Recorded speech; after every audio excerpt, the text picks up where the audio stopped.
Yes, yes, hey yo det Tuggsnack, hey yo det Tuggsnack, lyssna.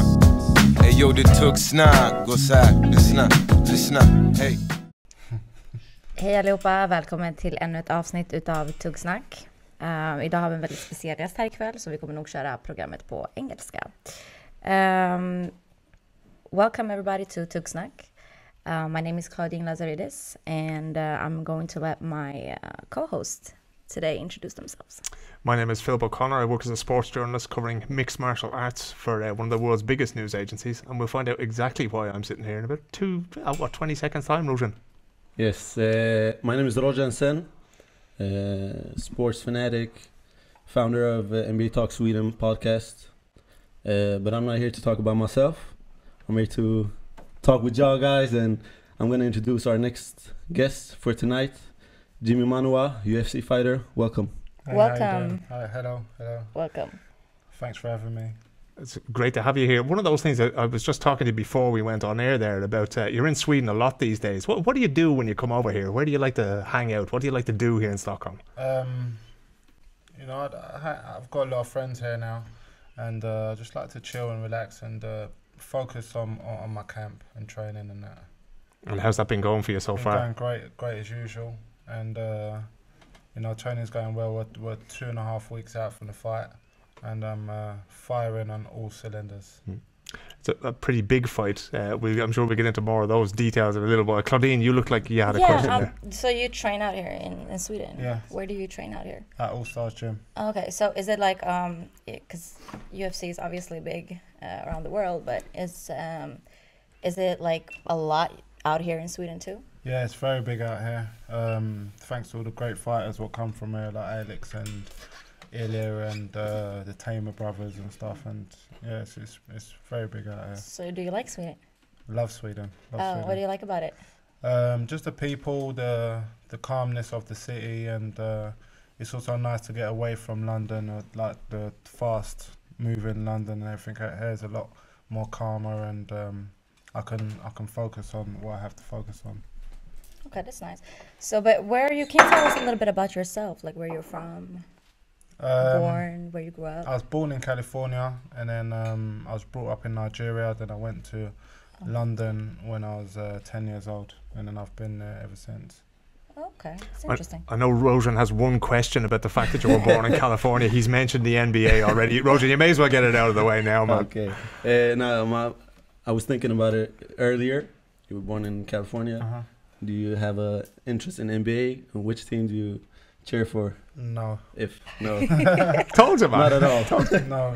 But Okay, when I was younger, I used to support the Chicago Bulls only because of like Michael obviously. Jordan and Charles Barkley and those guys. Another But that was question. when I was younger. I was like 14 or something. You're not an NBA supporter, but another question about where you're from. You're from London. Mm-hmm. I don't like football. No, not football. We got a lot of UK rappers that is getting big right now. Yeah. You got a favorite rapper from UK? I'm friends with Giggs. I'm Crept and Conor, and my boys are from my area. Nice. Stormzy as well is from my area, so I know all these people. I know a lot of rappers and that. But yeah, everyone's doing well. It's blowing up now. Nice. So I mean, I had to read a lot about you, you know, because I'm new to this UFC, but it's really interesting. So, but I kind of saw that you started out pretty late. You were 27 years old. 28. 28? Yeah. Oh, okay. So, was that hard, or like, did you do something before? How did you get into it? No, I didn't do anything before, but I was always a good fighter outside of the gym and that, and you know, I just by watching UFC from probably I found it when I was about 26 years old. I stumbled across it when I was watching TV, and then I was instantly drawn to it, and then you know, I decided. Well, I always knew that I could fight, and then I think one day I injured myself in the gym, so I started training, and then I took a fight like about 3 weeks after I started training, and then that was it from then. What was it that attracted you to mixed martial arts? Because I watched the very first UFC event that there was way back in the 90s, and I didn't really like it to begin with. You know, I didn't know what I was looking at. I didn't understand anything about jiu-jitsu. What was it that stuck out for you when you watched it the first time? I didn't start watching it till probably, I think the first person I noticed was probably Rampage Jackson and Tito Ortiz and Randy Couture, and so I started watching it when those guys were about, so it developed a bit more and that. So that's it. That the pureness of the art kind of drew me to it. So it wasn't just striking, it was wrestling and jiu-jitsu and kickboxing and boxing and everything all mixed into one. So that's what I liked about it. What's your favourite part, your favourite element of mixed martial arts? Kickboxing. It's kickboxing. Kickboxing, yeah. I think to me that's the only way to win a fight is to knock someone out. Yeah, so, your record kind of suggests that as well. Yeah. Well, do you find the other bits difficult then, like the wrestling and the jiu-jitsu? Do you find it hard to put the time in? No. Because I started everything all at once. I didn't start striking and then take up wrestling after. I started everything all at once. So it was it's easy for me to blend into those arts. Was that difficult though? Because I mean, it's the great thing about mixed martial arts. If you look at boxing, there's probably 6 basic punches there that come back all the time. But with mixed martial arts, you can get hit by anything at any time. You can get sort of turned into a pretzel on the ground in a couple of seconds. So when you were starting out, did you find it in any way overwhelming, or did you just go, I'm just going to get stuck in here and do this thing? To me, it came naturally. It came naturally because it's you against one other man with all the tools that you've trained. So you can get knocked out, you can get submitted, you can win on points or whatever. So to me, it's a fight. So everything came naturally to me. I hate to think I'm sort of monopolising the discussion here, but if there's one question I came in here and I wanted to ask you this evening, an awful lot of people would be afraid of doing what you do for the living. If when they close the gate into that cage and getting hit by another man, when you're standing there in the octagon against somebody like Anthony Johnson or that kind of thing, what's it like to get hit by these guys? What goes through your mind in those instances? It's just confidence, and you've done all the training, and what's the worst what can happen? You can get hit, but that's the name of the game. Hit and don't get hit. Yeah, so I mean, it seems that a lot of it is also mental. How do you prepare, like, mentally? To me, it comes naturally, man. It's like not everyone can do it. Not everyone has the mental toughness to be able to go out and fight in front of 20, 30,000 people, and that. So it takes I think you're born warrior, sort of thing. But I was also thinking about, because I read that you actually told or that you didn't want to take the UFC's offer in the beginning. And I'm thinking, like, when you, like, because that's like, I'm thinking that's the dream, like the Champions League, like the UFC, like that's where people want to go. So what made you say no to that? Because I knew that when I get into the UFC, I'd be staying there, because a lot of people take their first shot at the UFC when they're not actually ready, and I knew I wasn't ready yet, because I got offered to go into the UFC when I was like, I'd only been fighting for like 2 years, and I knew I wasn't ready, and like wrestling wise and even my striking wise. So I knew, because I'd all knockouts on my record and that, so I just knew that I knocked people out, and the UFC is always going to be an option for me. So I'd go there when I was ready, and I turned them down twice before, and then I got more knockouts and more experience and stuff, and then I finally accepted to go in there. So it was confidence. Yeah, and I went in there when I was ready, and not when they asked me. That's nice. Did you feel under any pressure then? Because I know the BAMA circuit, the UFC, of course, is the big organisation, but there are other organisations out there. When you were doing the BAMA cards, or slightly smaller shows that are put on, there was a great one on there last Friday. Did you ever feel pressure when you go in there, think, oh God, if I get knocked out now, that might set me back. The UFC might never come back for me. No, I didn't feel any pressure like that. I just felt confidence on that. And you can always get knocked out and everything, but I never go into a fight thinking, what if I get knocked out and that. I concentrate on what I'm gonna do, and not what can happen. I concentrate on what I'm gonna do. If we talk about what you're going to do, you've got a big fight coming up in Las Vegas on the 29th now. I can see you smiling already. I'm in Anaheim, California. Oh, sorry, it's in Anaheim, yeah. You're obviously looking forward to that. This is a chance to move. I mean, you're pretty close to the top of the rankings now. I'm number 2 in the world. What do you want out of this fight? Where are you going to be after this fight? I'm going to knock him out, and then I'm going to fight for the title.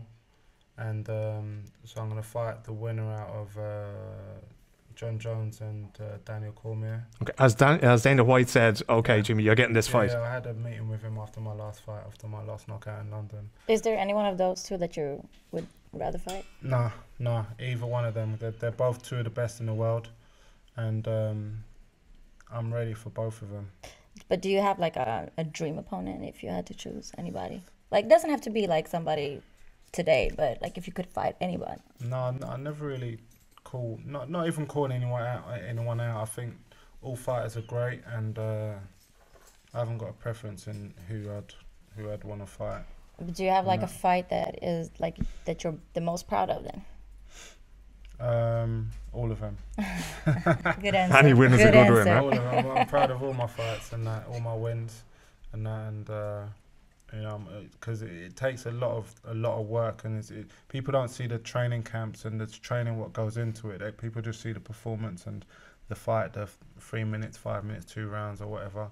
What you put in. People don't see the months of hard work, the months of traveling and training camps and getting battered in camps and the hill runs and all the sweat and everything that you put into the fight. Can you take us through a typical day in a training camp? How long are your training camps? Is it the 8-10 weeks, or do you prefer to have them shorter? What do you do? I train all year round. Since my last 3 fights, I haven't really had any time off, sort of thing. I have maybe a week, 2 weeks at most off, and that, and that's it. So what did you do when you got up this morning after breakfast, or did you train before breakfast? I don't really have breakfast in camps. I like to train the morning training on an empty stomach, and so this morning we had a grueling, was it 2 hours wrestling non-stop and everything. That's one of the hardest sessions of the week, and then I'll go and eat after. Then I'll go and try and sleep, and this evening I just had boxing just now, and just it's a nice easy pad session, staying sharp and everything, and working on combinations and stuff what I'm gonna use on my opponent. Unleash on this guy. Yes. But is it like it's like 4 hours, maybe 5-6 hours of training a day per day in camp? Probably 4, 2 and 2. And then eating and sleeping takes up the rest of the time. Eating and sleeping, yeah. Do you train all the way to before the fight, or do you stop? Like This week, and so we got, is it 3 weeks? Is it 3 weeks? This week and 2 more weeks till the fight. So this week's going to be the hardest week, and then next week, half of the week is going to be hard, and then we start easing off, and then fight week we'll just work on speed and a little bit of cardio and just speed, and then cutting the weight, and then fighting. Cutting the weight is a big thing in the UFC at the moment. You have a lot of fighters, since they brought in this new process for making weight. The weigh-ins are earlier in the morning. Is that something you find difficult? An awful lot of people are in physical pain a lot of the way through the process. No, not at all. I never. Only my last weight cut was a bit thing, because I came in a kilo heavier than I usually do.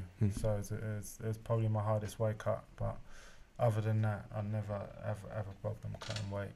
I cut 10 kilos on fight week, and that, so it's okay. But then I go up after I weigh in. I go up about 9 kilos till fight day. But you can't go and weigh in and say, right, I'm bang on weight here, and then just go and eat a whole heap of cake and crisps and this kind of thing. You have to be careful about what you eat and how you eat it as well. Yeah. So do it in stages and stuff. So you can't just stuff your face. No, you can't just stuff your face straight away. So you drink a lot after the weigh in, and you eat a little meal, then you drink a lot, then you eat a big meal, then drink a lot, and so on. But you got to listen to your body, so you can't kind of judge on how you feel. Yeah. Tell us just a little bit, in the camp itself, there's obviously a lot of sparring. This sport is all about, as you say, trying not to get hit. Yeah. I'm assuming guys like Ilir Latifi's a very tough guy, Alex is a tough guy. Are you sparring with these guys? And if so, every day. And how hard do they go on you? Are they being nice to you because you're buddies, or are they going? No, we go hard. We go to war, and then we go and eat after, and that. So it's a great thing to have high level three of the world's top 10 light heavyweights in the same gym. So it's a beautiful thing, and you know, we spar hard, but we spar carefully. So we know what we're doing. But so I heard that you had a fight against Alex, and then you guys became friends. Isn't it?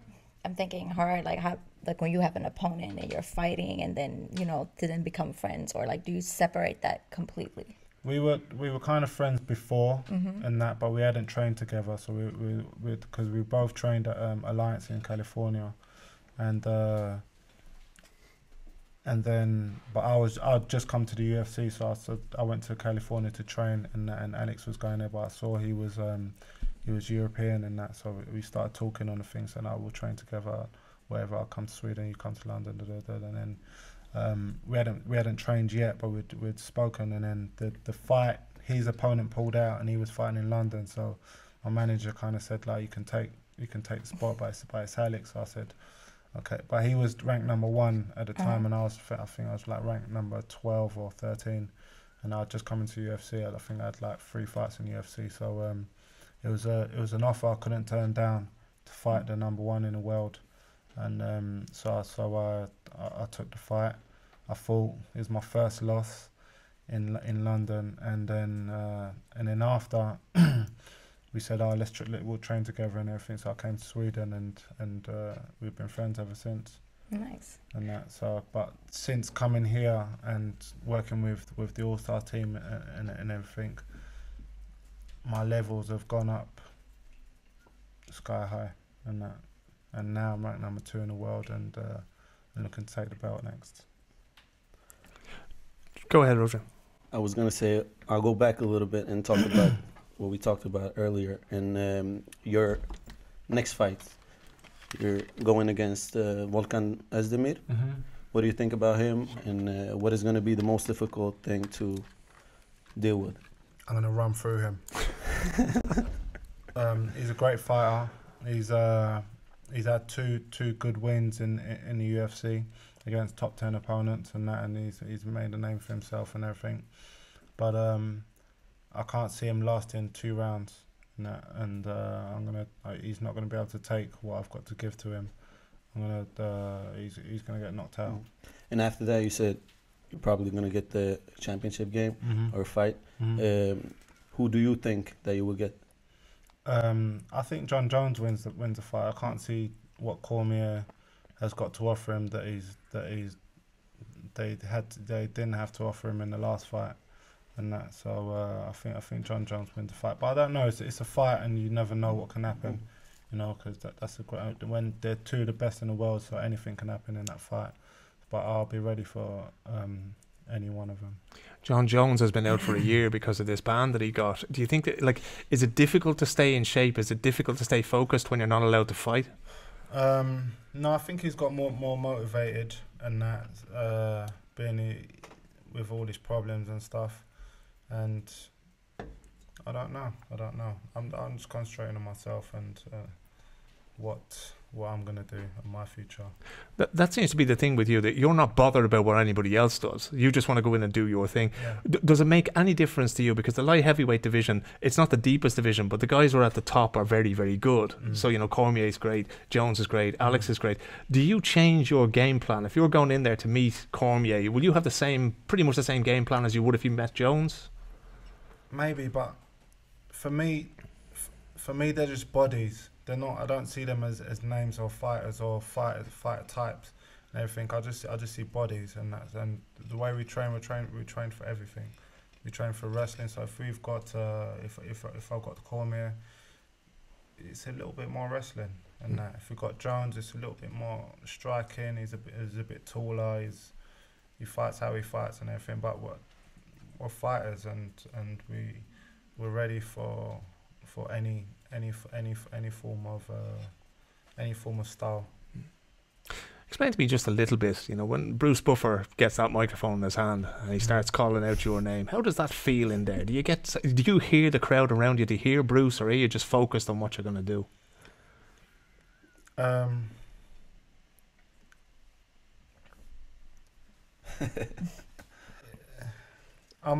focused. I don't really. I just think. Do you know what I really think? I think hurry up. I think just hurry up and say my name and let's get this fight going on. Yeah. And I think I don't like to I think I just think, come on, let's go. Just get on with it. Yeah. Conor McGregor's coach John Kavanagh talks a lot that you know, in even with amateur jiu-jitsu fighters or amateur MMA fighters, that their one thing when they go into the cage is like, I just hope I don't embarrass myself. You know, that they have that sort of little tiny fear at the bottom. Do you ever feel anything like that? Do you ever have a shred of self-doubt, or is that something that you work during the camp to get rid of? You can't have any doubts. Can't have any. Or not me anyway. Everyone's different, and that, but. I don't go in with any doubts, because that's like, it's like you're losing already. No, I don't go in with any doubts. Any.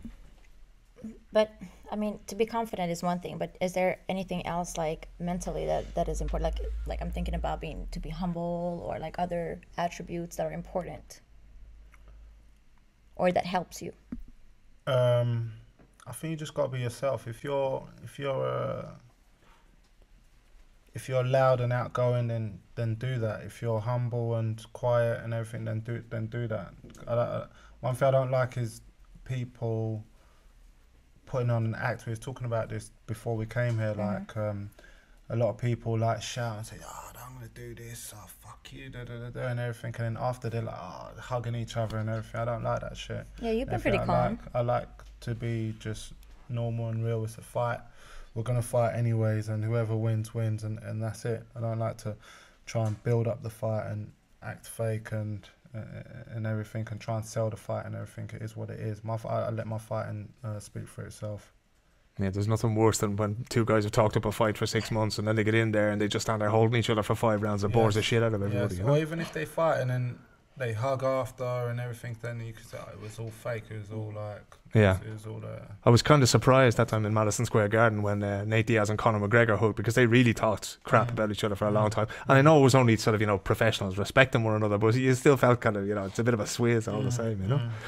Can you just tell me a little bit about the life of a UFC fighter? A lot of guys complain and girls complain that they don't make enough money and that they can't get enough sponsors and that kind of thing. How do you find? Are you happy with your lot with the UFC? Do you want to make more money? Where do you see it going for you? You always want to make more money, but at the end of the day, you've got to be at the top of your game to be happy to make the money and everything. The people at the bottom and who are just coming in, they're not really making any money. And that some are taking losses after a fight.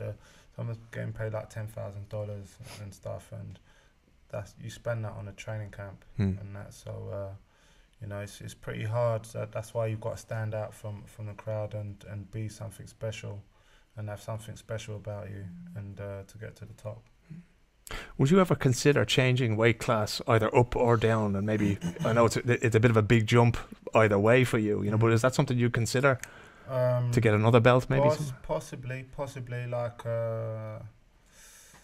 say Alex won the belt and things, then I could possibly go down, possibly go up. But I've got other options. I've got David Haye looming in the background, who is up for fighting in a boxing fight. So that's another possibility I can go down. This is, now that we have you here and you brought up David Haye, I didn't want to talk about the McGregor Mayweather thing, but just the general crossover. This seems to be the big thing now, is either an MMA fighter calling it a boxer or the other way around, right? How does the skill set translate how does the movement, the footwork, all that, is it possible to put on a decent fight, you know, against a David Haye? I spar with boxers all the time, high level boxers and that, and I hold my own with them and everything. And to me, like I always say, it's a fight, you know. So if I was to fight David Haye, it'd be boxing, but it'd be a proper fight. It wouldn't be. You turn it into a brawl, pretty much. I turn it into a proper fight, and that's what I plan on doing. And I don't think he's ready for a proper fight. He's ready for like an exhibition and moving around and looking good and stuff. And that's not what you were there for, though. I'm gonna fight. I have 2 questions actually. Well, one of them is, would you fight Alex again? No. No? No. And the second one is, this is more personal. Are you single? See how I switched it up there? Well done, Claudio. We like that. Like, it was smooth, right? Very smooth. I just had to put it out there. That's the 1-2 right there, isn't it? No, I'm not. The Alex question, if you would fight him again.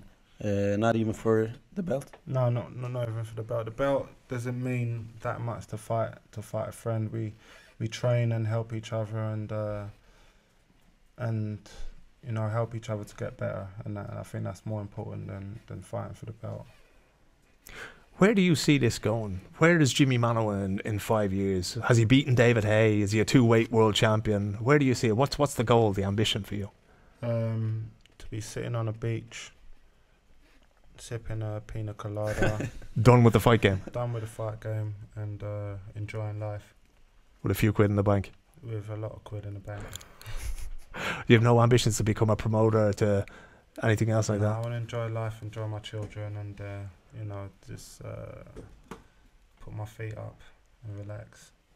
I've done a lot of hard work, and I want to reap the rewards. It's getting hot here. It'll be an awful lot hotter in Anaheim in a couple of weeks' time, I can imagine. Oh yeah, it's hot out there. Oh, that's right. You lived in LA until very recently, didn't you? Yeah, I just came back from LA, so. Yeah. Yeah, I was there about 10 days ago. It was pretty warm, so. But like I say, there's nothing that gets as warm as that octagon. Is it different to like when you train, if you're in a warm climate or if you're in like the Swedish climate is not that warm? So does that have any effects? Or because I know that when you train, that if you like some people, I have a friend, he's a boxer. Badujak in Las Vegas, he usually sometimes they go up and train in like hills and stuff. I've seen that. Yeah, so I know that is good, but does the climate, does that have an effect? Possibly, but I don't think California will be that bad. Maybe if it was in I think Denver, Denver's high altitude, and places like that, then I think you got to go out there a lot before the fight to get acclimatized and everything. But I'm going out there a week before on next Friday, and then spend a week and do a few runs outside and get used to the air and stuff, and I should be alright. Is there any like particular place that you train when you go out there, or? No, but my manager's from California, so he's got all the links out there for me. Nice. So do you have a problem with jet lag or that kind of thing, or does that usually? No. I'm a nocturnal person, so I'm always up at night, and so I should be alright. But how does that work out with like if you don't have morning trainings and stuff like that? I know that the morning trainings for me are a fucking problem and that, but is what it is. It's camp. It's training camp. So I just maybe that's why you take the nap in the afternoon. Exactly. Okay, exactly. and I get it. Okay. I prefer to train at night time as well, like 9, 10 o'clock and everything. Sometimes, like even in London, we used to train at like 1 in the morning and everything. And I love training at night time. Before the last fight against Conor McGregor was over in New York, and Eddie Alvarez was training at the same time. It was about 1 o'clock in the morning Eastern time, because that's when he expected to be going into the octagon against McGregor. So he was trying to time everything perfectly, and it didn't really suit him apparently, because I don't know if he likes to go to bed early or what. When I fought in Manchester last October, and I was training because it was pay-per-view for America. It started at 4 in the morning. Yep. And actually fought at like 5:30 in the morning, and so all week we was training like that. But about 3, 4 in the morning, everything suited me fine. It suit me fine. Yeah, it's like fighting at 5:30 in the morning is usually outside a nightclub somewhere, isn't it? Exactly. That's what I was saying as well. But it's actually, that's one of those things that people talk about because of the hormones and that kind of thing, that you're supposed to be asleep, so your body's not really ready for fighting. Your body's ready for sort of lying down flat and doing nothing. You know, was that difficult to do in Manchester? No, it's fine for me. A lot of people complaining, but Yeah. I was fine with it. So how was it to grow up in London? Was it hard? Was it easy? Because you said that you was To ready before you even started. That you you already knew Yeah. what it was. So Yeah. like I'm thinking, how come? I don't know. As a kid, I had a lot of fights on the streets and everything, and so it came naturally to me. So is it hard to grow up in London? Because I know I've been to London like one time. So It can be. Well, it's like anywhere. If it depends who you roll with and who you're around, what area you're in, and everything. It's like anywhere. It's like Stockholm here, and that. So, but it's a lot more congested, and there's a lot more people, and it's a lot more mixed and stuff. So it can be hard, but if you let it be hard. the first time I went to London, I stayed at Seven Sisters Road. I don't know North how London. I don't know how I ended up there, Yeah. but it was just crazy. Yeah. The first time Yeah. it was a guy on a bicycle. Somebody was shooting at him, and Yeah. I was like, my first day, and I was like, where am I? And then I called my friend. She was like, where are you staying? And I was like, Seven Sisters Road. She's like, oh, that's why. That explains it. Yeah, That's North London. Well, I think that's the difference here. I mean, you said in the beginning you like coming to Stockholm because it's a quiet city, and it is like But I've heard of other. I've got a lot of people like everywhere and stuff. So I've heard it can be. Oh yeah, I mean Rosen. You don't want to hang out with Rosen after dark. Are you in Rinkeby or Test? Hoosby for life. I went to Shout out to Hoosby to one youth centre there. It's probably There's a youth centre there. Reactor, wasn't it? Talk to the kids and stuff. Yeah. Yeah. I think that was a couple of years ago. It's good. Yeah, it's not too far from where we're sitting at the moment, actually. But even if I was to compare, I grew up in Dublin, and if I was to compare it to there's nothing really to compare it to places in London or places in Dublin. I think people they do have a very sort of a safe upbringing here. So I heard you know about the hard London life, huh? yeah, no. But the other thing is, if you talk to Alex Gustafsson, he'll tell you where to find trouble if you want to. So. And Ilir as well is from Rosengård in Malmö. He's from Malmö. Yeah, but that's rough as well. But I think it got an awful lot less rough as soon as Ilir left. Is it? But do you speak any Swedish? Yeah. Can you say yeah? Do you understand when people speak only or like 10 words or something? I know. okay? So Are they all fight related words? No. I know. Stop put the guy in the spot, Connie. Come on. Come on. Who's teaching you Swedish? Okay, That's what if they're I not wanna fight know. related words, they're words to do with chatting girls up, right? So I think we should probably park that. But is the plan to spend more time in Sweden now as time goes on? Because you seem to have. This is like my second home here. So Yeah. I've got loads of friends and stuff. I'm thinking about maybe buying a little holiday. Oh. So there's some nice places I've seen. Just don't buy near Rosen. Hey. That guy's trouble. He's been in Husby, so you said. There you go. Yeah. Seen nice places. So. That's another thing is don't buy anything from Rosen. Oh God. We can talk after. So that's where the win bonus from the fight in Anaheim is going. Yeah. Yeah. Mm. So, where in would you want to buy something in Stockholm or like? I stay in Lidingö. Nice. Ooh, I can see why you like it, man. It's a long way from North London. Lidingö, okay. Yeah, that's a nice place. Okay, I get I it stay now. at my friend's hotel there, and it's a lovely place. Nice. Is it the sea or the lake or something? Yeah, it's a bit of both. Yes, Yeah, starts the archipelago there. It's a little bit of everything. Yeah, so that's a nice place. It's nice and quiet out there during the summer as well. Yeah, So. yeah. So I like around there. And Have you started driving over here at all? yeah, all the time. Oh yeah, because but you Left guys hand. are right. Oh God, isn't that hard? No. It's easy. I'm an expert driver. There you go. I swear. I can never drive in London. I'm so Yeah, scared that's of what it. that's what a lot of people say. But as soon as I came here, I got the hang of it in like 10 minutes or something. I came back from Okay. LA and maybe I shouldn't say this, but you know, you can turn on right and On a red light, the red light. Yeah, I almost did that. You can actually lose your driver's license for that in this country. If you break a red light, they'll take your driver's license off. Yeah. Yeah. So watch out for that. Yeah. Watch out for That's that. what I said. I almost did it. Almost did it, yeah. Oh God. But the traffic in LA is horrible altogether. Broken a few red lights. As we all have, but the police don't watch this I shit. know, It's fine. oh mate, the police are so nice out here, I swear. Compared to London.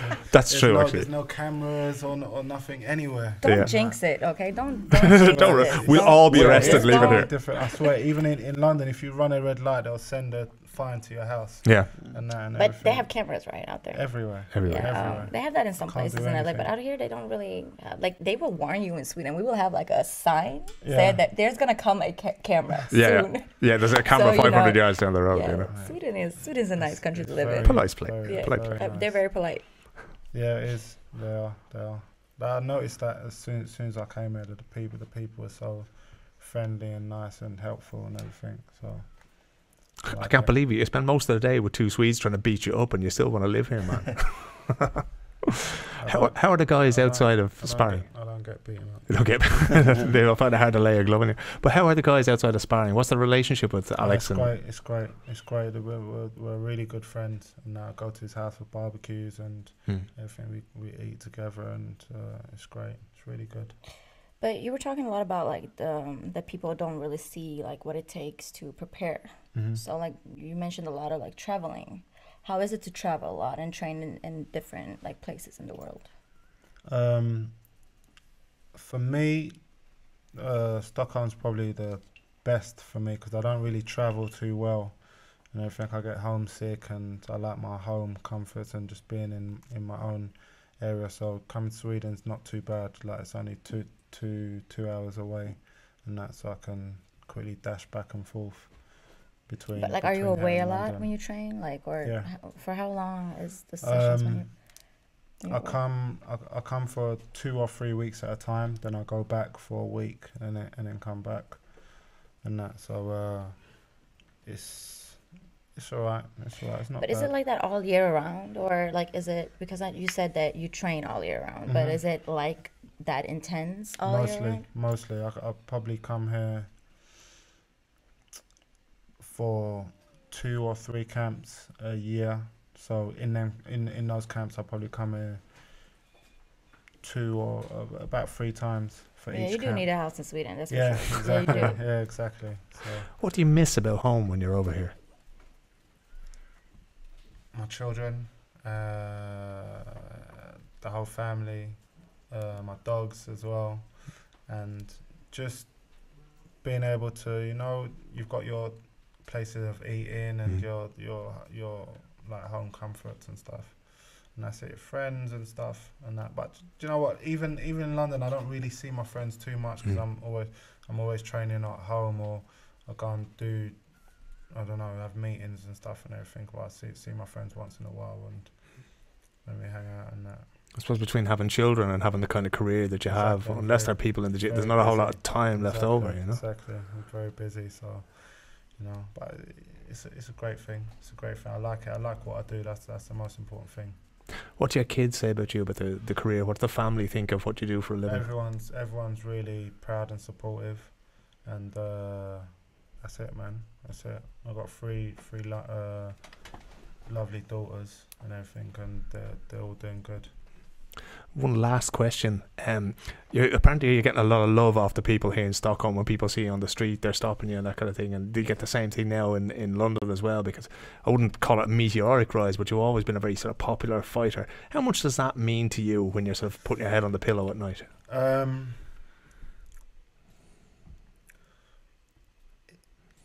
It's not everything for me, but it means a lot. But I still get a little bit because I'm kind of a quiet introvert kind of person, so to me I still get a little bit, not shy, but I still get a little, when someone asks for a picture, I'm like very like can I say, like, You're kind of reserved, or not reserved, but I'm kind of like or even embarrassed?